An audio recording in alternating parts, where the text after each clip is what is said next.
ओम नमस्ते जी। आपका स्वागत है आपका अपना चैनल आओ वेद पढ़े में।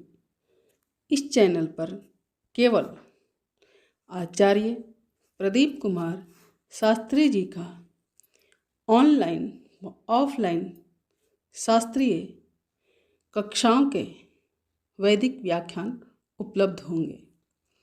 अपने चैनल पर आने वाले वीडियो की सूचना पाना चाहते हैं तो लाइक और सब्सक्राइब करें तथा घंटी के बटन को दबाएं, जिससे कि वीडियो अपलोड होते ही सबसे पहले सूचना पा सकें।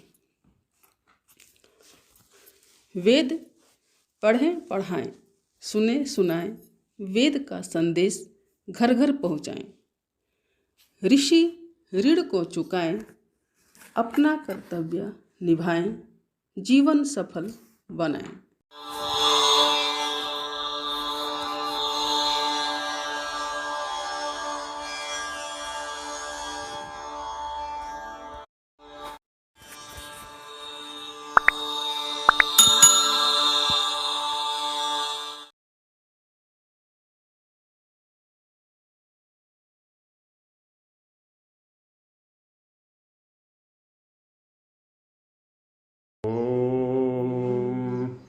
सहना भवतु सहनौ भुनक्तु सह वीर्यं करवावहै तेजस्विनावधीतमस्तु मा विद्विषावहै। ओम शांति शांति शांति। उपासना विषय चल रहा है। किसकी उपासना करनी चाहिए, किस लिए उपासना करनी चाहिए और किसे उपासना करनी चाहिए, इन विषयों पर कुछ पीछे संक्षेप से चर्चा की गई। अब आगे विषय उठा रहे हैं कि उपासना करनी कैसे चाहिए। इदानीम उपासना कथम रीत्या कर्तव्या इति लिख्यते, किस प्रकार करनी चाहिए। क्योंकि किसी भी कार्य के लिए सब ओर से, है ना, सभी प्रकार की तैयारी अपेक्षित होती है। हम जिस समाज में रहते हैं वो समाज हमारे अनुकूल होना चाहिए, जिस स्थान पर रहते हैं वो स्थान अनुकूल होना चाहिए, जिस परिवार में रहते हैं वो परिवार अनुकूल होना चाहिए, जो वस्त्र हमने पहने हुए हैं वो वस्त्र हमारे अनुकूल होने चाहिए, जो आहार हम ले रहे हैं वो आहार हमारे माने उपासना के अनुकूल होना चाहिए। पांचों जो ज्ञानेंद्रियां हैं उनके द्वारा जिन विषयों का ग्रहण कर रहे हैं वो विषय भी उपासना के अनुकूल होने चाहिए। ये शरीर, स्थूल शरीर जो है वो उपासना के अनुकूल होना चाहिए, सूक्ष्म शरीर उपासना के अनुकूल होना चाहिए, अंतःकरण उपासना के अनुकूल होना चाहिए। सब कुछ उपासना के अनुकूल या जो भी हमने लक्ष्य निर्धारित किया है उसके अनुकूल होगा, तभी हम लक्ष्य की ओर बढ़ सकेंगे। तो इसलिए पहले स्थान को लेते हैं स्वामी जी महाराज की तत्र शुद्धे, है ना, वहाँ पर जो दृश्य हैं वो तीक्ष्ण कटु नहीं होने चाहिए दृष्टि के लिए, गंध वहाँ की अच्छी होनी चाहिए अनुकूल, और जो भी स्थितियां हैं सब इंद्रियों के अनुकूल होनी चाहिए। तो शुद्ध, ऐसा नहीं कि श्मशान में उपासना करने बैठ जाएं, चौराहे पर उपासना करने बैठ जाएं, है ना, जहाँ शोर शराबा है, गंदगी है, तो ऐसे स्थान पर नहीं हो पाएगा। तो शुद्धे, और कैसे, एकांते, एकांत स्थान पर, अभीष्टे, है ना, जो हमें अभीष्ट हो, प्रिय हो, हमारे अनुकूल हो, ऐसे स्थान पर। देशे शुद्ध मानस, तो एक तो बाहर की शुद्धि हो गई, कौन सी, स्थान की शुद्धि, और साथ ही आंतरिक शुद्धि भी, इसलिए करा शुद्ध मानस, शुद्धम मानसम यस्य सह शुद्ध मानस। जो मानस है, जो अंतःकरण है, वो भी शुद्ध होना चाहिए। किसी प्रकार का विक्षेप ना हो, विषाद ना हो, तनाव ना हो, आसक्ति ना हो, राग ना हो, द्वेष ना हो, क्रोध ना हो, लोभ ना हो, है ना। ये सब जो प्रतिपक्षी हैं, इन सब से रहित मानस को कर लेना है। इसीलिए तो वहाँ पर यम नियम, आसन, प्राणायाम, प्रत्याहार, अब इन सब का अभ्यास कराया जाता है कि जो बाह्य विपरीतताएं हैं उनसे हम हट जाएं, शुद्ध हो करके तब धारणा ध्यान समाधि की ओर बढ़ें। तो शुद्ध मानसः समाहितो भूत्वा, समाहित, समाहित किसको कहते हैं, समाधान। समाधान किसको कहते हैं, अच्छी प्रकार से स्वयं को धारण करके, अपने आपे में रह करके, किसी भी प्रकार का बाह्य विक्षेप वहाँ नहीं होना चाहिए, बाह्य आकर्षण वहाँ पर नहीं होना चाहिए। व्याकरण में समास जब किया जाता है तो उसके लिए एक सूत्र है समर्थः पद विधि, कि जिन पदों के मध्य हम समास करने जा रहे हैं वो दोनों समर्थ होने चाहिए। समर्थ होने चाहिए माने एक दूसरे के प्रति समर्पित। उनमें से कोई भी शब्द, है ना, उन दोनों में से जिनका हम समास करने जा रहे हैं, उन दोनों में से कोई भी शब्द किसी बाह्य शब्द की अपेक्षा ना रखे, बाह्य अर्थ की, बाह्य संबंध की अपेक्षा ना रखे। तो जब ऐसी स्थिति में होते हैं तभी समास होता है। तो वैसे यहाँ पर भी है, हम हैं उपासना करने जा रहे हैं, तो हमारे और उपासना के बीच में, है ना, हमारे और ईश्वर के बीच में और कोई नहीं होना चाहिए। सांसारिक किसी भी प्रकार की कोई चेष्टा, कोई गतिविधि, कुछ भी नहीं होना चाहिए। तो समाहितो भूत्वा, है ना। फिर अब ऐसी स्थिति में क्या होगा, हम समाहित हो जाएंगे, समाहित चेता हो जाएंगे, एकाग्र चित्त हो जाएंगे। अब हम हैं और वो हैं, बस दो ही रहेंगे वहाँ पर। ऐसे हो करके तो वही कह रहे हैं आगे कि सर्वाणी इंद्रियाणी, इंद्रियों में भी मुख्य रूप से तो ज्ञानेंद्रिय हुआ करती हैं। कर्मेंद्रियां भी कुछ परेशान करती हैं कभी कभी, है ना, क्योंकि बैठने की आदत नहीं है। कभी पैर परेशान करेंगे, कभी हाथ परेशान करेंगे, बाजू, कभी कंधे, कभी कमर, है ना, कभी कहीं दर्द होगा तो कभी कोई अंग सो जाएगा, है ना, कभी कहीं चींटियाँ सी चलेंगी, और न जाने क्या क्या ये बाधाएं खड़ी करेगी प्रकृति। और ऐसे ही ज्ञानेंद्रियों के स्तर पर चक्षु सोचेगा, चलो ये रूप देख लेते हैं, इस वृक्ष को देख लेते हैं, उस मनुष्य को देख लेते हैं। कान सोचेंगे कि चलो ये शब्द सुन लेते हैं, वो बढ़िया बढ़िया संगीत बज रहा है या बजना चाहिए। अब तो संगीत के माध्यम से भी उपासना करते हैं। जिस कक्ष में उपासना की जाती है कि वहाँ पर कुछ अच्छा सा संगीत चला दो, थोड़ा अनुकूल सा, तो संगीत के द्वारा हम उस कक्ष को, मन को अनुकूल बनाना चाहते हैं। हम ये नहीं सोचते कि हमारा जो चित्त है वो तो संगीत में लगेगा, वो उपासना में थोड़ा ना लगेगा। अच्छा, ऐसे ही क्या करते हैं कि अच्छी सी सुगंध यहाँ पर हो जाए। अब ये कौन मांग कर रहा है, ये घ्राण इंद्रिय मांग कर रहा है कि अच्छी सी सुगंध यहाँ पर हो जाए। तो वहाँ कोई अगरबत्ती जलाएगा, कोई धूप बत्ती जलाएगा, कुछ और छिड़काव ऐसा कर देंगे। अच्छा सा गद्दा होना चाहिए, स्पर्श इंद्रिय ने मांग कर दी, है ना, सुकोमल बिछौना होना चाहिए, ये स्पर्श इंद्रिय ने मांग कर दी हमसे।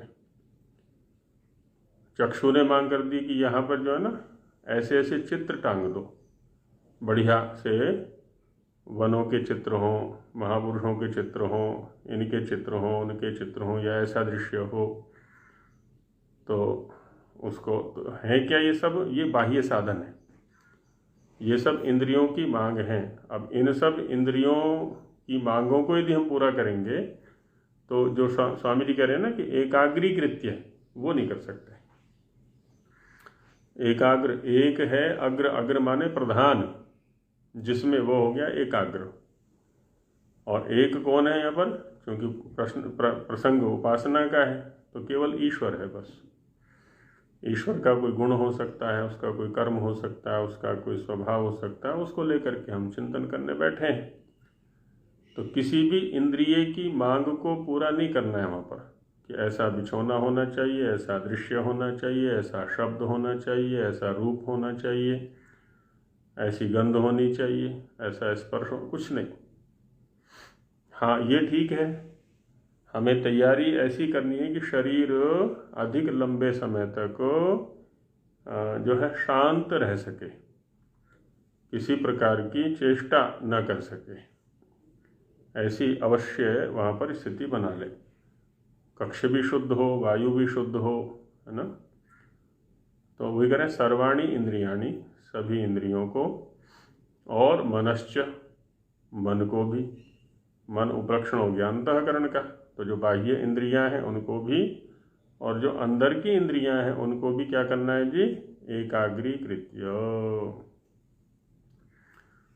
सबके लिए प्रधान विषय एक ही बना देना है, परमेश्वर, है ना। इनको अपने अपने विषय में नहीं भटकने देना, किसी बाह्य विषय की ओर इनको नहीं जाने देना है। क्योंकि जैसे ही किसी इंद्रिय ने अपने विषय का चयन कर लिया तो बस वो भटका देगा, अब एकाग्र होने ही नहीं देगा वो, है ना। जितने भी हमारे साधन है ना, उन सब का विषय एक ही बन जाए, एक ही प्रधान विषय बन जाए, परमेश्वर। तो एकाग्रीकृत्य, एकाग्र करके, स्थिर करके क्या करना है? सच्चिदानंद स्वरूपम अंतर्यामिनम न्यायकारिणम परमात्मानम संचिन्त्य। वो सत्स्वरूप है ना, उसकी सत्ता है। पहले तो ये स्थिति हमारी होनी चाहिए, बौद्धिक स्थिति, बौद्धिक स्वीकृति हमारी होनी चाहिए कि वो है। ऐसा नहीं है कि कोई कह रहा है कि चलो कह रहा है तो चलो लग जाते हैं जी हम भी ऐसे ही अपना।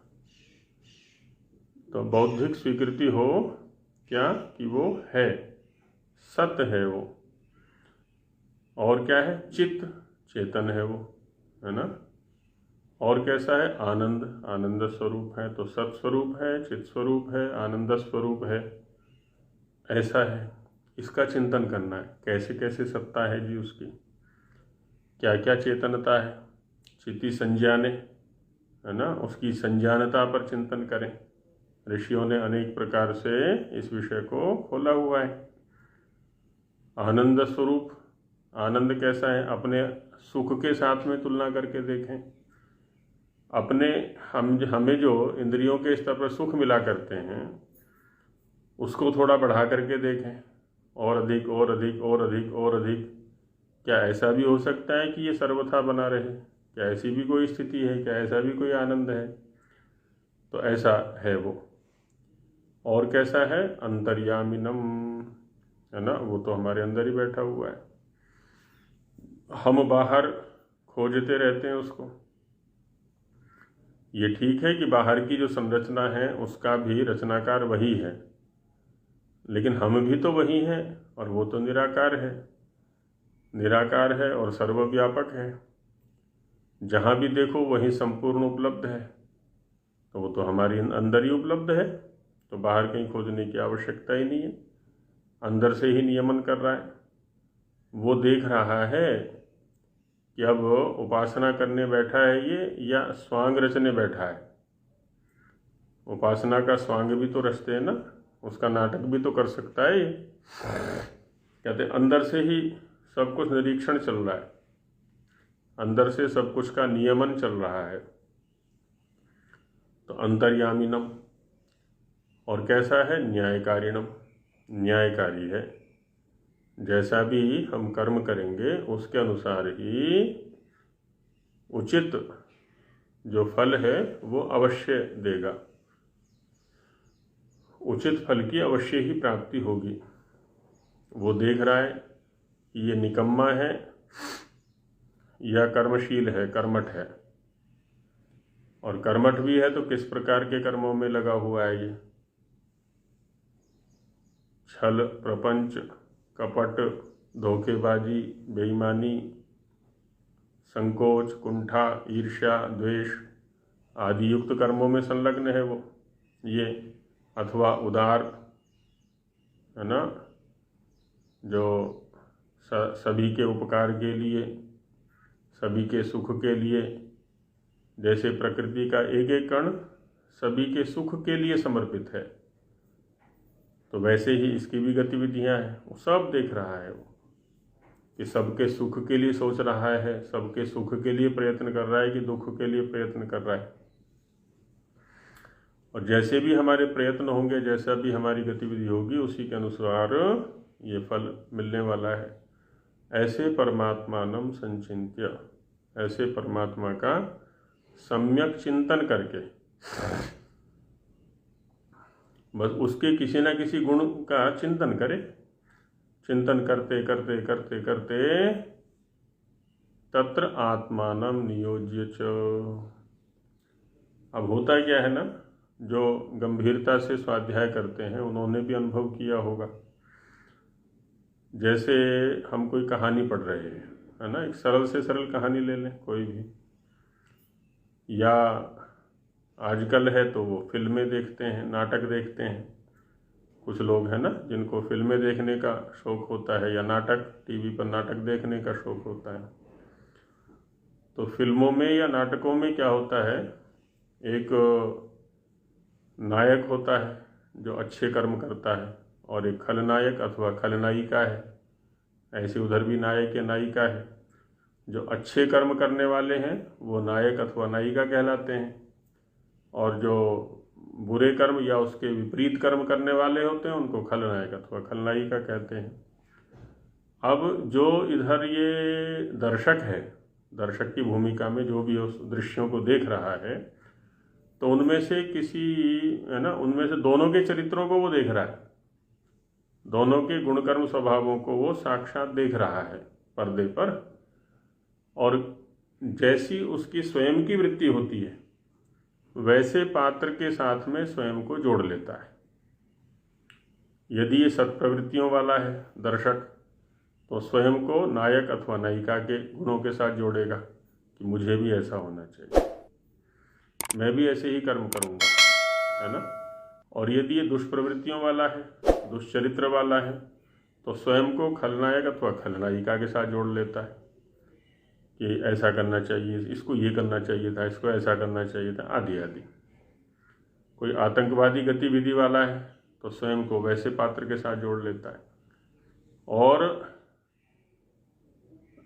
जोड़ करके स्वयं को उसके साथ जोड़ करके जब उन दृश्यों को देख रहा होता है,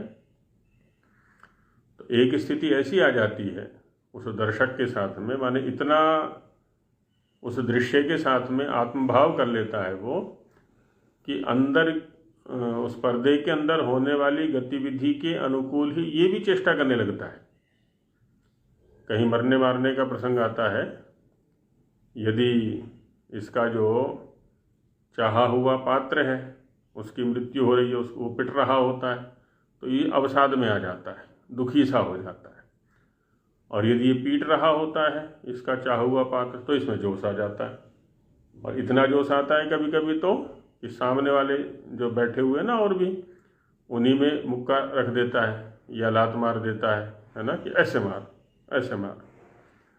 तो यहाँ पर भी क्या हो रहा है, अभी हम उपासना में जा रहे हैं, ईश्वर के किसी ना किसी गुण को लेकर के चिंतन कर रहे हैं, और उस गुण के माध्यम से हम स्वयं को ईश्वर के साथ जोड़ रहे हैं। ये गुण तो मेरे पास भी होना चाहिए। पहले हम उस गुण को लेकर के चिंतन करें कि इस गुण के आधार पर ईश्वर की गतिविधियां क्या क्या चल रही हैं, और फिर अपने अंदर उस गुण को लाने का प्रयत्न करें, अपने अंदर विद्यमान जो उस गुण की सत्ता है उस पर चिंतन करें। तो ऐसे क्या होगा, हमारा परमात्मा के साथ में संबंध हो जाता है। तो वही करें यहाँ पर, तत्र आत्मानं नियोज्य च, स्वयं को उसके साथ नियुक्त करके।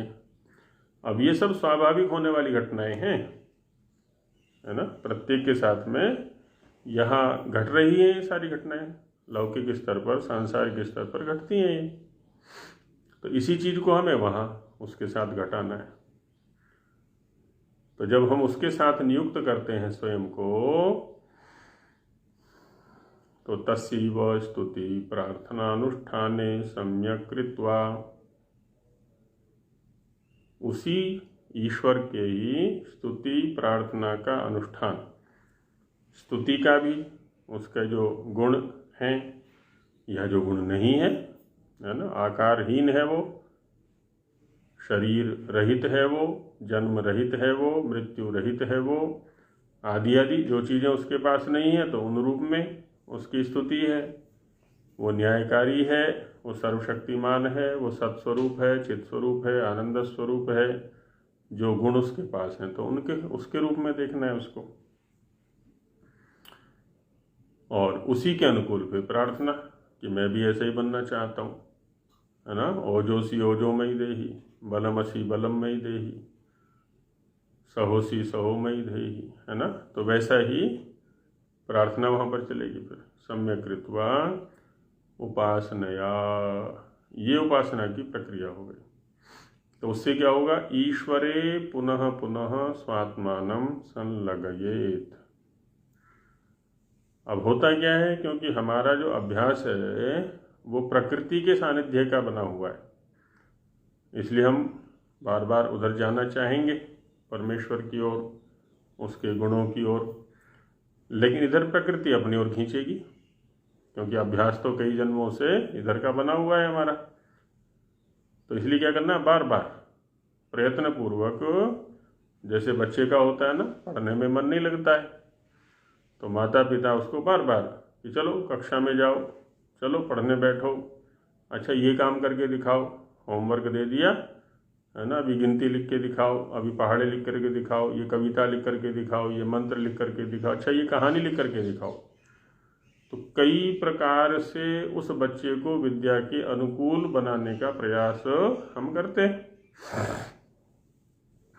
अब ये ही प्रयास हमें अपने मन के साथ करने, अलग अलग प्रकार के इसको प्रलोभन दें, अलग अलग प्रकार की इसको परिस्थितियां दिखाएं, अलग अलग प्रकार की इसको गतिविधियां दिखाएं, तो होगा क्या, एक दिन उधर ही लग जाएगा। कई उच्च कोटि के विद्वानों का प्रसंग ऐसा आता है कि बचपन में उनकी पढ़ने में बिल्कुल भी रुचि नहीं थी, बचपन में क्या, युवावस्था तक भी पढ़ने की इच्छा ही नहीं थी। बाहर खेल कूद, सामाजिक कार्य, राजनीति आदि आदि में रुचि थी। लेकिन आचार्यों और माता पिता के बार बार प्रयत्न करने से कि नहीं तुम्हें पढ़ना है, तुम्हें पढ़ना है, कई प्रकार के प्रयत्न वहाँ पर किए गए। तो एक स्थिति ऐसी बनती है उसकी, अब एकदम पहले वाले के विपरीत जीवन हो जाता है। अब वो इतना अधिक विद्याभ्यासी हो जाता है कि विद्या के अतिरिक्त उसको कुछ सूझता ही नहीं। अब जो सांसारिक चीज़ें हैं वो फीकी सी दिखाई पड़ने लगी उसको। तो यही स्थिति यहाँ भी करनी है मन के साथ में। ये प्रकृति की ओर भागना चाहेगा बार बार, किसी न किसी इंद्रिय के साथ में लग करके। कभी इंद्रियां इसको बहका करके ले जाएंगी, है ना, कभी चक्षुर इंद्रिय की चलो वो दृश्य दिखा करके लाते हैं तुमको, कभी श्रोत्रेंद्रिय की चलो वो शब्द सुना करके लाते हैं तुम्हें, बहुत बढ़िया गाना बज रहा है, बहुत बढ़िया भजन बज रहा है वहाँ पर, आदि आदि। तो वहाँ से हटाना है और इधर लगाना है। इसलिए कहा स्वामी जी महाराज ने, ईश्वरे पुनः पुनः स्वात्मानं संलग्येत, स्वयं को परमात्मा में, ईश्वर में बार बार लगाना है, संलग्न करना है। प्रायः करके आरंभिक जो उपासक होते हैं, साधक होते हैं ना, उनके साथ में यही समस्या होती है। एक स्वामी जी हैं, 70-72 वर्ष की उम्र है। कल ही उनसे बात हो रही थी, फ़ोन आया उनका, पहले शंका समाधान की, कुछ थी सत्यार प्रकाश संबंधी, हरियाणा के ही हैं वो। तो पहले भी कई बार कह चुके, बोले जी संध्या में मन को नहीं लगता, हम संध्याकरण बैठा है तो मन इधर उधर भागता रहता है। कभी कोई स्मृति आ जाएगी, पहले जो भी हम कर्म किए हैं युवावस्था में, कभी कोई सा कर्म सामने आ जाता है, कभी कोई कर्म सामने आ जाता है, कभी कोई कर्म सामने आ जाता है, और उन्हीं में फिर पूरा समय निकल जाता है। इधर जीवा ने मंत्र पाठ भी कर दिया और पता भी नहीं चला कि संध्या की कि नहीं की, क्योंकि चित्त जो है वो उस घटना में घूमता रहा जो हमने युवावस्था में की थी, और उसकी स्मृति हो आई बैठते ही, आंखें बंद करते ही। तो बाहर जीवा पर मंत्र पाठ भी चलता रहा और चित्त के अंदर कुछ और ही चलता रहा, दूसरा संसार, कि जो उसको लगता ही नहीं। वही देखो, मन लगता कहाँ है हमारा? मन हमारा लगा करता है जिस चीज का महत्व हमारी समझ में आ गया, वहाँ से मन हटाए भी नहीं हटेगा जिस दिन समझ में आ गया। उनकी अभी हमारे जीवन में परमात्मा का क्या महत्व है, उसकी उपासना का क्या महत्व है, स्वाध्याय का क्या महत्व है, इसका पता ही नहीं चला है। हम तो औपचारिकता कर रहे हैं। किसी ने कह दिया कि देखो सूर्यास्त के समय और सूर्योदय के समय संध्या करनी चाहिए, तो हम बैठ गए आंख बंद करके, और पुस्तकें पढ़नी चाहिए, है ना, हम बैठ गए पुस्तक खोल करके, आदि आदि। खैर ठीक है, एक अच्छी चीज़ का अनुकरण कर रहे हैं इतने रूप में तो बहुत अच्छा है वो, नहीं तो वह समय किसी अन्य कुकृत्य में जाएगा। लेकिन कैसे करनी है, किस लिए करनी है, उसका प्रयोजन क्या है, उसका महत्व क्या है हमारे जीवन में, है ना, इस पर भी चिंतन होना चाहिए। और जिस दिन ये चीज़ हमारे सामने स्पष्ट हो गई कि ईश्वर का महत्व, ईश्वर की उपासना का महत्व, वेद और वेदानुकूल जो ग्रंथ हैं उनके स्वाध्याय का महत्व हमारे जीवन में क्या है, जिस दिन महत्व समझ में आ गया उस दिन के बाद फिर ये चीज़ें छूटने वाली नहीं है। भोजन छूट जाएगा, नौकरी छूट जाएगी, संसार छूट जाएगा, कुछ भी छूट सकता है, लेकिन ये सब चीज़ नहीं छूटने वाली। तो इसलिए कह रहे हैं, उसके लिए क्या है, पहले बच्चे के समान इसको अभ्यास कराना पड़ेगा, बार बार बार बार बार बार। और उसके लिए जो एक उपाय है वो ये होता है, एक तो स्वाध्याय हम कर रहे हैं, दूसरा जो इसका अभ्यासी व्यक्ति है ना, जिसको हम गुरु कहते हैं, आचार्य कहते हैं, जो उस कर्म में नित्य रूप से लगा हुआ है, संलग्न है ना, उसका सानिध्य इसमें बहुत बड़ी भूमिका निभाता है। क्योंकि जैसे बच्चा है ना, माता को देखता है करते हुए, वैसे ये भी करने लगता है, पिता को देखता है करते हुए तो वैसे ये भी करने लगता है। तो ठीक यही स्थिति यहाँ पर भी होनी चाहिए। और स्वामी श्रद्धानंद जी के जीवन का प्रसंग है। पहले वो मुंशीराम थे, मुंशीराम का जो जीवन था पहले वाला वो अच्छा नहीं था। कल्याण मार्ग का पथिक उनकी जीवनी है, स्वयं लिखी हुई, तो उसको पढ़ लेना चाहिए, बहुत अच्छा लिखा है उसके अंदर, सारी चीज़ें खोल खोल के लिखी हुई है, कल्याण मार्ग का पथिक। फिर उनके पिता ने, उनके पुत्र ने भी एक लिखी है पुस्तक, मेरे पिता, उसको भी पढ़ लेनी चाहिए।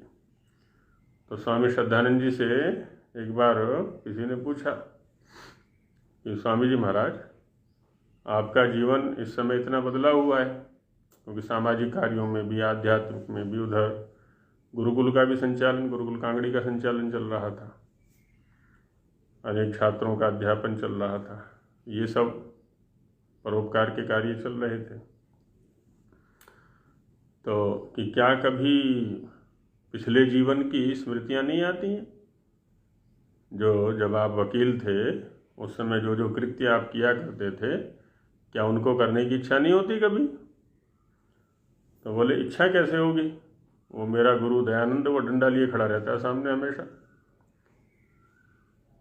जब गुरु दयानंद डंडा लिए सामने खड़ा रहेगा तो फिर भला कैसे कर सकते हैं? तो क्या किया, एक आदर्श बना लिया हमने। तो आदर्श जो हैं हमारी बड़ी सुरक्षा किया करते हैं। अच्छा, लोग पूछते हैं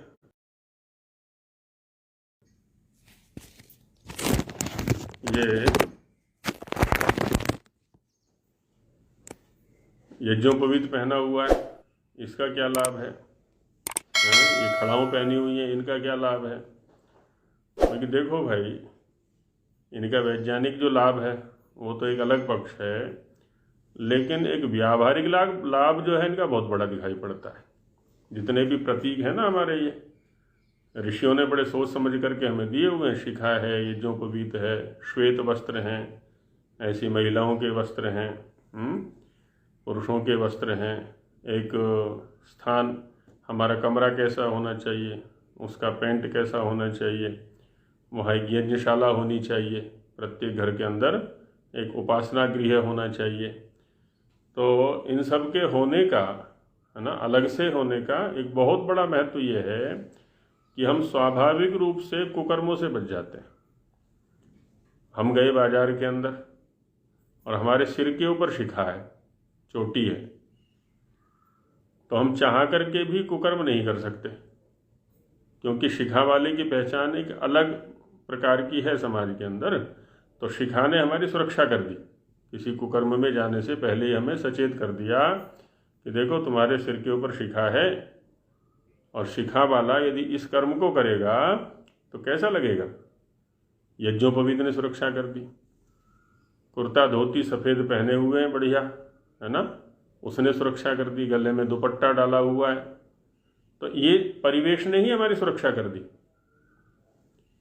और हमने फटी पैंट पहन ली, है ना, काले पीले मजदूरों वाले कपड़े पहन लिए। अब तो कुछ भी उल्टे सीधे कर्म करो, कौन रोकता है? क्योंकि समाज को पता है कि इस वेशभूषा में तो कुछ भी सब ऐसे ही होते हैं, कोई मजदूरी होगा, कोई ऐसी नंग होगा ये। तो माने इन बाह्य जो चिन्ह हैं, बाह्य जो प्रतीक हैं, इन्होंने बहुत बड़ी सुरक्षा हमें दी हुई है। ऐसा घर होना चाहिए, घर के अंदर यज्ञशाला होनी चाहिए। अब देखो, यज्ञशाला यदि घर के अंदर है तो वो कितनी सुरक्षा करती है हमारी, है ना। कुछ भी उल्टा काम करते समय तुरंत यज्ञशाला की ओर ध्यान जाएगा, अरे इस घर में यज्ञशाला है, तो क्या इस घर में ऐसा कर्म होना चाहिए।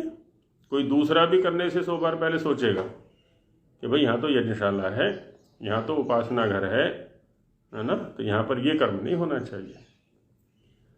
तो ये देखने में तो स्थूल प्रतीक है, स्थूल चिन्ह है, स्थूल सब चीज़ें हैं, लेकिन हमें सुरक्षा बहुत बड़ी प्रदान करते हैं ये। ऐसी घर के अंदर सत साहित्य होना चाहिए, वेद रहें, उपनिषदें रहें, आरण्यक रहें, ब्राह्मण ग्रंथ रहें, वेदों के अनुकूल और जो विद्वानों के ग्रंथ हैं वो रहें। उनके होने मात्र से ही हमारी बहुत बड़ी सुरक्षा होती है। वो ग्रंथ हमारे बेडरूम में रहें, है ना, हमारे जहाँ भी बैठें वहाँ रहने चाहिए, शोकेस में रहें। तो ये सब चीज़ें क्या होगी, बार बार हमें प्रेरित करेंगी, बलपूर्वक प्रेरित करेंगी कि देखो ये ग्रंथ इस काम को करेगा, ये कराएगा, ये कराएगा, तुम ये कर्म करो, तुम ये कर्म करो। तो यज्ञशाला भी होनी चाहिए घर में, उपासना गृह भी होना चाहिए, सत्साहित्य भी होने चाहिए, हमारे वस्त्र भी अच्छे होने चाहिए, शिखा भी होनी चाहिए, यज्ञोपवीत भी होना चाहिए, स्वाध्याय भी होना चाहिए। तो ये बार बार प्रेरित करेंगी हमें सत्कर्म करने के लिए। तो वही करेंगे, ईश्वरे पुनः पुनः स्वात्मानं संलग्ये, तो ईश्वर में स्वयं को बार बार संलग्न करे। अत्र पतंजलि महामुनिना स्वकृत सूत्रेषु वेद व्यासकृत भाष्ये चायम अनुक्रमो योगशास्त्रे प्रदर्शिता। उपासना करने के लिए पतंजलि महामुनि जो योग शास्त्र के उपदेष्टा हैं, उन्होंने अपने किए हुए जो सूत्र हैं, योग सूत्र हैं, और उन योग सूत्र पर जो वेद भाष्य, ये वेद व्यासकृत भाष्य है, वेद व्यास मुनि का भाष्य है। चायम अनुक्रमो योग शास्त्रे, योग दर्शन के अंदर ये अनुक्रम दिया है कि पहले ये करें, फिर ये करें, फिर ये करें, फिर ये करें। तद यथा योगश्चित्त वृत्ति निरोध, चित्त की वृत्तियों का निरोध, है ना। होना यही योग है, करना नहीं, होना। चित्त को ऐसा विवश कर दें हम, ऐसी परिस्थितियां उसको प्रदान करें कि वो इधर उधर की वृत्तियों में ना भागे, कोई इधर उधर की वृत्ति उसके पास ना आए, कोई आकर्षण ही ना बचे उसके सामने संसार का, है ना। स्वाभाविक रूप से वो एकाग्र हो जाए, स्थिर हो जाए, निरुद्ध हो जाए। तो चित्त की वृत्तियों का निरोध होना, है ना, रुक जाना। कौन सी वृत्तियों का निरोध हो जाना? जो विक्षेप पैदा किए हुए हैं संसार में, जो दुख का कारण है, जो क्लेशों का कारण है, उन वृत्तियों का रुक जाना। अब देखिए, जब अपने चारों ओर हम ऐसा परिवेश तैयार कर लेंगे, है ना, घर में सत्साहित्य है, यज्ञशाला है, उपासना गृह है, वस्त्र हमारे ऐसे हैं, शिखा है, यज्ञोपवीत है, स्वाध्याय हम करते हैं, है ना, तो अब मित्र भी हमारे वैसे ही बनेंगे। हमें कोई भटकाने वाला मित्र नहीं बनने वाला है हमारा, तो वो भी सुरक्षा प्रदान करेंगे। अब चित्त को भागने के लिए कहीं अवकाश ही नहीं, कहाँ भागेगा वो, है। मित्र हमारे ऐसे हो गए, घर हमारा ऐसा हो गया, शरीर हमारा ऐसा हो गया, आहार हम इसको ऐसा दे रहे हैं, और साहित्य वहाँ रखा हुआ है कि चल या तो साहित्य में जाएगा, यज्ञशाला में जाएगा, उपासना गृह में जाएगा। कोई मित्र यदि आ गया बात करने के लिए तो वो भी ऐसी बात करेगा, इधर उधर की और कोई बात करेगा ही नहीं हमसे। अब चित्त को भागने के लिए अवकाश कहाँ है? विवश होकर के इसको रुकना पड़ेगा। तो ऐसी परिस्थितियां इसके सामने रखें हम। तो ये पहले यही कहा कि योग क्या है? चित्त की वृत्तियों का निरोध होना। इसमें भाष्य में कहते हैं स्वामी महाराज की उपासना समये व्यवहार समये वा। अब इस चित्त का प्रयोग हम दो समय में करते हैं, एक तो उपासना के समय में, दूसरा व्यवहार के समय में। अच्छा, चित्त की वृत्तियों का निरोध यदि व्यवहार के समय नहीं होगा तो हम व्यवहार भी नहीं कर सकते। हम किसी से बात करना चाहते हैं, हमारे सामने कोई खड़ा हुआ है, हमारे सामने कोई बैठा हुआ है, और उसी समय हम किसी अन्य विषय में सोचने लगे, ये विक्षेप हो गया। हम सामने वाले के साथ में बात ही नहीं कर सकते, क्योंकि चित्त में तो कुछ और विषय चल रहा है। अब हम यहाँ कक्षा के अंदर बैठे हुए हैं इस समय, है ना, सबके जो स्पीकर हैं वो ऑन है, लेकिन माइक ऑफ है, उधर से ध्वनि नहीं आ सकती, इधर से जा रही है। अब इधर से शब्द जा रहा है, यदि इस शब्द के साथ हम न जुड़ें, अभी तो ये सोच करके कि देखो माइक तो ऑफ है, वीडियो भी ऑफ है ना तो हम क्या कर रहे हैं ये दिख रहा है सामने वाले को, और क्या हम बोल रहे हैं ये भी सुनाई नहीं पड़ रहा है सामने वाले को। तो कुछ की कुछ, है ना, कोई रसोई में चेष्टा कर रहा है, कोई बिस्तर पर सो रहा है, कोई बच्चा खिला रहा है, कोई बाजार में घूम रहा है, और पता नहीं क्या क्या क्या क्या करने में लगे हुए हैं। तो ये क्या होगा? चित्त के विक्षेप, है ना। कुछ का तो यही होता है ना, कक्षा अब ऑनलाइन चल रही है तो कान में लीड लगा ली, मोबाइल को जेब में डाल लिया, चलो भ्रमण भी हो जाएगा और कक्षा भी हो जाएगी, हैं, या प्रातराश भी हो जाएगा, कक्षा भी हो जाएगी, आदि आदि। तो एक ही समय में कई काम कर लेते हैं लोग, सुविधा का लाभ उठा करके। तो कहते हैं वो सब नहीं हो सकता, एक काल में एक ही कार्य होगा।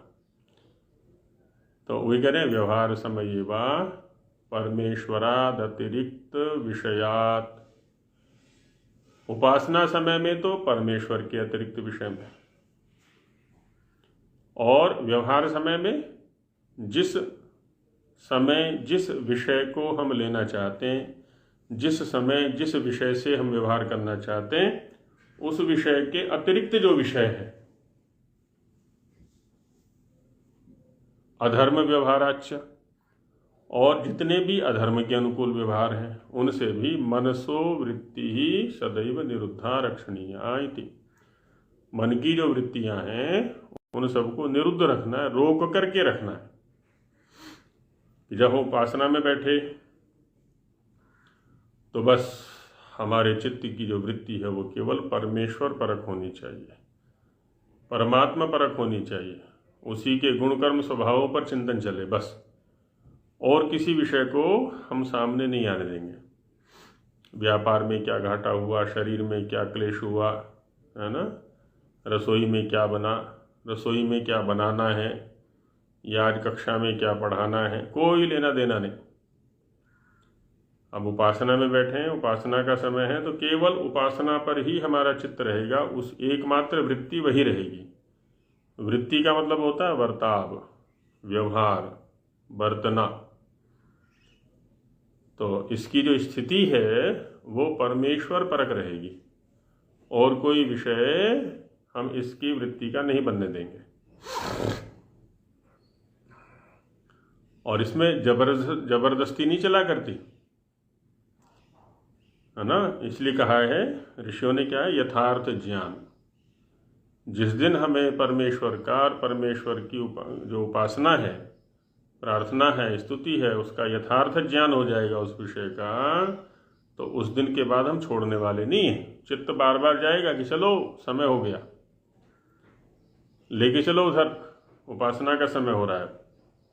कोई विषय यदि आना भी चाहेगा ना इसके पास में उस समय, है ना, एक समय का चिंतन कर सकते हैं। उदाहरण के रूप में हम, जैसे एक व्यक्ति को क्रिकेट का मैच बड़ा प्रिय है देखना, खेलना तो बस की नहीं है उसके, देखना बड़ा प्रिय है। तो और उसमें भी फिर भारत और पाकिस्तान का यदि मैच हो जाए तो अलग ही बात है। फिर तो चल रहा है दृश्य सामने, कोई छक्के मार रहा है, कोई आउट हो रहा है, जो भी वहाँ पर दृश्य चल रहा है, उसको देखने में इतना तल्लीन है, इतना संलग्न है वो। अब उसके सामने भोजन के लिए कुछ रखा जाता है, अच्छा नहीं लगता उसको। कोई और बात करना चाहता है कि प्रॉपर्टी में घाटा हो रहा है, कि व्यापार में घाटा हो रहा है, कि व्यापार के लिए ये कर लेते हैं, अच्छी नहीं लगती है। कोई प्रिय व्यक्ति मिलने के लिए आता है, उसको भी कह देता है कि थोड़ी देर बैठो भाई, अभी थोड़ा मैच पूरा होने वाला है, उसके बाद बात करेंगे तुमसे। माने अब कोई भी विषय उसके सामने लाया जाए, लेकिन क्रिकेट के अलावा उसको कुछ अच्छा ही नहीं लगता, चित्त उसी में रमता है। एक वृत्ति बनी हुई है बस, क्रिकेट के अनुकूल वृत्ति बनी हुई है। या किसी की ये फिल्म आदि देखने में रुचि है, नाटक देखने में रुचि है। घरों में झगड़े बहुत सारे इसी को लेकर के होते हैं कि नाटक देखने में लगे हुए हैं, उसी समय कह दिया अरे भोजन का समय हो गया, भोजन बनाओ या पानी दो या कुछ और करो, तो बस हो गया झगड़ा। कि देखो यहाँ तो ये नाटक में होने वाला है, इसकी मृत्यु होने वाली है, तो इसका ये होने वाला है, उसका मतलब उसमें लगा हुआ है। तो यहाँ तो व्यर्थ की चीज़ों में चित्त को फंसा रखा है हमने, ना तो उस नाटक से कुछ मिलने वाला है, ना क्रिकेट से कुछ मिलने वाला है, ना और इसी प्रकार के जो दृश्य हैं उनसे कोई लाभ होने वाला है। लेकिन जिस दिन हमें परमेश्वर से मनोरंजन करना आ गया, परमेश्वर के गुणों से मनोरंजन का मतलब क्या होता है, मनसः रंजनम मनोरंजनम, मन का रंग जाना, है ना। ईश्वर में मन रंग गया, ईश्वर के गुणों में मन का रंग जाना। जिस दिन मन उसमें रंग गया ना, उसका रंग चढ़ गया, बस अब उसके बाद ये हटने वाला नहीं है वहाँ से। तो ये रंग चढ़ाने वाली बात होती है। तो इसलिए कह रहे हैं कि उपासना समय परमेश्वरात अतिरिक्त विषय, परमेश्वरात, और व्यवहार समय अतिरिक्त विषयात। अतिरिक्त विषयात माने जो विषय जिस समय हमारे सामने है उसके अतिरिक्त जो विषय है उससे, और अधर्म के व्यवहार से तो सर्वदा, अधर्म युक्त जितने भी व्यवहार हैं उनसे तो सदा ही मन की जो वृत्तियां हैं उनको क्या करना है जी, निरुद्ध करके रखना है, रोक करके रखना है, उधर नहीं जाने देना है। उपासना समय में परमेश्वर से अतिरिक्त में नहीं जाने देना, व्यवहार काल में अधर्म के विषय में नहीं जाने देना, और जिस विषय पर हम चर्चा करना चाहते हैं या जो कार्य हम करना चाहते हैं उस कार्य से अतिरिक्त में नहीं जाने देना। घरों में क्या होता है, घरों में क्या सर्वत्र ऐसा ही है। अब कान में लीड लगा ली, इधर ड्राइविंग कर रहे हैं, कार चला रहे हैं जी। अब कार चलाना उस समय प्रधान विषय है, तो चित्त को वहीं रखें, कैसे बचा रहे हैं, आगे गड्ढा है कि खाई है कि क्या है, कि आगे गाड़ी आ रही है, और कान में लीड लगी, इधर बात करने में लगे हुए हैं। तो चित्त बात करने में लगा दिया, इधर गाड़ी ठोक दी। रसोई के अंदर ऐसी हो जाता है, कान में लीड लगा ली, उधर फ़ोन रख लिया, वीडियो चला लिया, इधर दूध चढ़ा दिया या सब्जी चढ़ा दी, वो पता चला कि सब्जी जल गई, दूध निकल गया या रोटी जल गई। क्योंकि एक ही समय चित्त को जो प्रधान विषय है उसमें ना लगा करके दूसरा विषय पकड़ा दिया उसको। तो जिस समय का जो कार्य है चित्त को उसी पर लगाए। और अधर्म व्यवहार में तो कभी लगाना ही नहीं इसको, वहाँ से तो सर्वदा ही बचा के रखना है।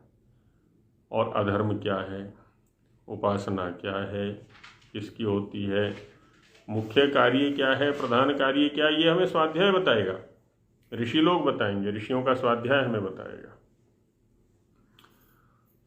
तो एकदम व्यावहारिक अर्थ स्वामी जी महाराज ने किया, योगश चित्त वृत्ति निरोध। चित्त की वृत्तियों का निरोध करना, निरोध होना ही, निरुद्ध होना ही योग कहलाता है। तो कहते हैं वहां से तो निरुद्ध हो गई, बाह्य विषयों से तो कहाँ रखना है इसको, चित्त की वृत्ति को, चित्त को कोई ना कोई विषय तो देना पड़ेगा। निरुद्धा सती सा क्वावतिष्ठते इति अत्र उच्यते। कहते हैं निरुद्ध होने पर वो कहाँ रहती है या रहना चाहिए उसको, चित्त की वृत्ति को। तो कहते हैं तदा द्रष्टु स्वरूपे वस्थानम। अब चूंकि विषय यहाँ पर परमेश्वर का चल रहा है, उपासना का चल रहा है, इसलिए, और उपासना भी किसकी, ईश्वर की। और ईश्वर कौन है जी, दृष्टा। वहाँ है ना, द्वा सुपर्णा सयुजा सखाया समानम वृक्षम परिशस्व जाते तयोरन्य पिप्पलम स्वाद्वत्ति अनशनन अन्यो अभिचाकशीति। एक ही पीपल का स्वादु वृक्ष है, उस पर दो बैठे हुए हैं सुंदर पंखों वाले, एक तो फल खाने में लगा हुआ है, मस्त है, और दूसरा एकटक उसको देख रहा है। अब हम देखने वाले को देखने बैठे हैं यहाँ पर उपासना में। तो इसलिए द्रष्टुः स्वरूपे अवस्थानम, दृष्टा के स्वरूप में अवस्थिति इस चित्त की वृत्ति की होती है या होनी चाहिए। बस वही प्रधान विषय है इस समय हमारा, है ना, इसलिए वही स्थिति होनी चाहिए। यदा सर्वस्माद् व्यवहारात् मनो विरुध्यते, जब सभी व्यवहारों से, बाह्य व्यवहारों से, बाह्य गतिविधियों से मन अवरुद्ध हो जाता है, तदा अस्य उपासकस्य मनो द्रष्टुः सर्वज्ञस्य परमेश्वरस्य स्वरूपे स्थितिं लभते। तब इस उपासक का मन, जो दृष्टा है, सर्वज्ञ है, परमेश्वर, उसके स्वरूप में स्थिति को प्राप्त करता है। अब यहाँ दो चीज़ें हैं, एक तो ये है कि चित्त को बाहर से हटाना, और दूसरा है कि चित्त को परमेश्वर के विषय में लगाना, है ना। दोनों स्तरों पर हमारे प्रयास चला करते हैं, और ये दोनों के दोनों जो प्रयास हैं वो यथार्थ ज्ञान से, है ना, बलपूर्वक नहीं हुआ करता है कुछ भी, यथार्थ ज्ञान से ही संभव है। बाहर के विषयों का भी यथार्थ ज्ञान करें, उनकी वास्तविकता का परिचय हमें होना चाहिए, ज्ञान होना चाहिए। वो नित्य हैं कि अनित्य हैं, हमारे लाभ के लिए हैं कि हानि के लिए हैं, हमें लक्ष्य पर पहुंचाने के लिए हैं कि भटकाने के लिए हैं, हमारे साथ में हमेशा संबंध रहने वाला है कि बीच में छोड़ के भाग जाएंगे, आदि आदि। इधर परमेश्वर के विषय में भी इसी प्रकार से ज्ञान हमारा होना चाहिए। तो यथार्थ ज्ञान दोनों ओर चला रहे हैं, तो फिर क्या होगा, स्वतः निवृत्ति होगी और स्वतः प्रवृत्ति होगी। सांसारिक विषयों से जहाँ इस चित्त को नहीं जाना चाहिए वहाँ से निवृत्ति, और जहाँ जाना चाहिए वहाँ प्रवृत्ति, ये स्वाभाविक होती रहेगी। तो इस तरह से तदा द्रष्टुः स्वरूपे अवस्थानम, तो दृष्टा के स्वरूप में अवस्थिति इसकी तब बनती है। आगे और सूत्र आएंगे, उन पर अब आगे चर्चा की जाएगी। इसको यहीं विराम देते हैं। ओम सहना भवतु सहनो भुनक्तु सह वीर्यं करवावहै अवधीतमस्तु मा विद्विषावहै। ओम शांति शांति शांति। सभी को नमस्ते जी।